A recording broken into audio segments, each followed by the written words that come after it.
say a word.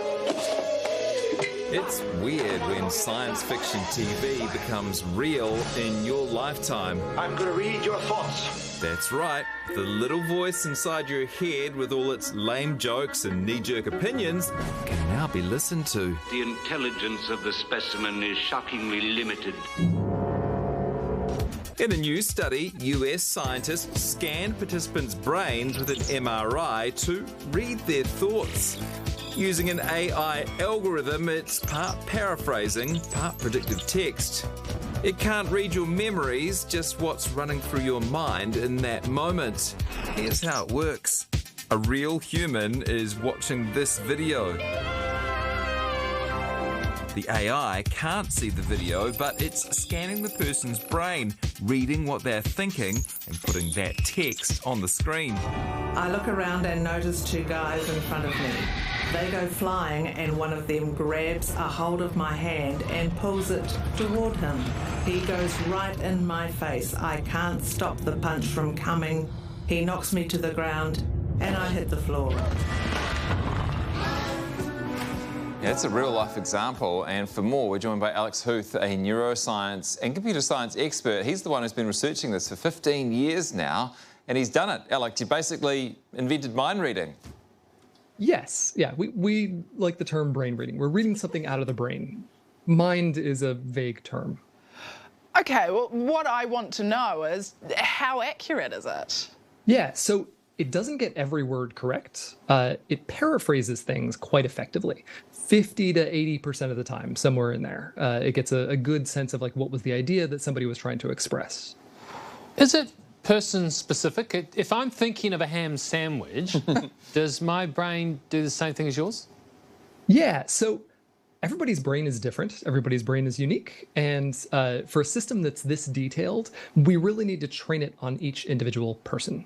But, you know, in broad strokes, everyone's brain is kind of the same, right? So the general parts of the brain that respond when you think about your grandmother are similar to the parts of my brain that respond when I think about my grandmother. It's just that isn't detailed enough to actually read out this information like we're doing with this system. Could I stop the technology reading my brain? Do I have some control? Yes, absolutely. That was one of the things that we tested because we were worried about the potential issues for privacy that this raises. So we tested how much control does the person have over this. And we found that they actually have a lot of control. If you just think something else, if you think different thoughts, you can make the machine just not work at all. It doesn't spit out anything meaningful. So it's very easy to control. Okay, well, that's vaguely reassuring. How would this AI decoder reading our brain do something positive? Yeah, we're really hopeful that this could help people, right? There are a lot of people who are unable to communicate because of neurological conditions like locked-in syndrome, motor neuron disease, aphasia, where this kind of system could really open up communication for them again. It's not really ready for like everyday use, but we're really hopeful that we can get the technology to that point where it would be usable and really helpful for people. Yeah, that sounds really cool. And I think I've got my head around what it can do. What can't it do? We've already talked about the fact that it needs to be trained on each individual, right? And a person has control over what comes out. But there are some other things that I think are not necessarily clear to people about this that are kind of important here. So one is that the system, it can't read out memories. It's just like what is happening right now. A second thing that I think is a misconception that people have, or something that people think might be sort of on the horizon, is the idea that this could be done remotely, right? That this could be done to someone without them knowing, without even requiring them to be inside a machine or to wear something.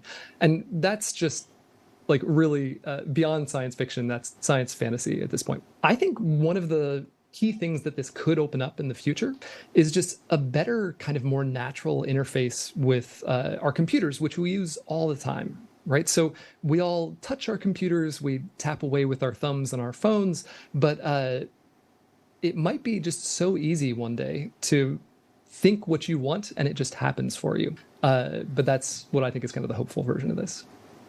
Could be quite revealing about what we actually think about. In the early days, I remember we had a lot of fun when it didn't work at all. The things that it would spit out were sometimes interesting and strange. And I remember there was one version of it, a very early version, where all it said was, I want beer, beer, beer, beer, I want beer, beer, I want beer. That was the only thing that it decoded from a brain. I'm pretty sure that wasn't actually what was going on in that person's brain at that moment, but that was, I think, our best decoding so far. Yeah. Going on mine right now. Yeah, as they come to New Zealand, it might make more sense. Alex, thanks so much for your time and your great work on this. It was a real pleasure. So, Alex is obviously a pretty clever cookie, and I believe that he and his team will use this for good, but you do kind of worry about what happens when someone else gets a hold of it. You think of those countries that have a pretty lax approach to human rights. North Korea, Russia, Saudi Arabia, China. You know, what happens when they get it and you get arrested over there, and then they put something like that on you without your consent, and then it's pretty terrifying. Yeah, I'm not scared about this. I'm not. Our company just changed to using Outlook for emails, and I reckon I would be able to communicate more effectively if I wrote my message onto a ham sandwich and then just biffed it into the sky. Jesse, I also like how you're trying to use it as some profound example of human rights abuses abroad. I feel like you're just terrified of someone knowing your inner monologue. That's true. Yeah. I got a solution for you. Just tip all your money into tinfoil. Oh, yeah. Yeah. Invest heavily in tinfoil right now, people. Very good. Gangbusters.